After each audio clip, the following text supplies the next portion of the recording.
এই মুরগিগুলো অল্প অল্প করে খাবার খাচ্ছিল, কিন্তু তখনই এই শয়তান পাখিটা নকল মুরগি সেজে সেই সবগুলো খাবার একবারেই খেয়ে ফেলে।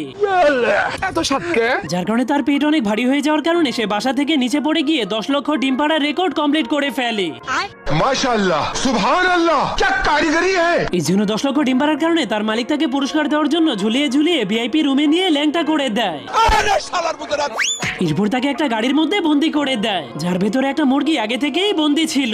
কিন্তু তখনই পাখিটা জানলা দিয়ে বাইরে তাকালে বুঝতে পারে তাদের মালিক তাদেরকে পুরস্কার দেওয়ার কথা বলে মানুষের খাবার হিসেবে বিক্রি করে দিচ্ছে। এই জন্য সে অনেক রেগে তার মালিককে উচিত শিক্ষা দেওয়ার জন্য তার ঠোঁট দিয়ে গাড়িতে একটা ফুটো করে দেয়। এরপর সেই মুরগিটাকেও সাথে নিয়ে আবারও সেই ফার্মে চলে যায়। সেখানে গিয়ে সে সবগুলো মুরগিদেরকে তাদের শয়তান মালিকের সব সত্য কথা খুলে বলে, কিন্তু কেউই তার কথা বিশ্বাস করে না, কারণ সেখানে তাদের মালিক চলে এসেছিল।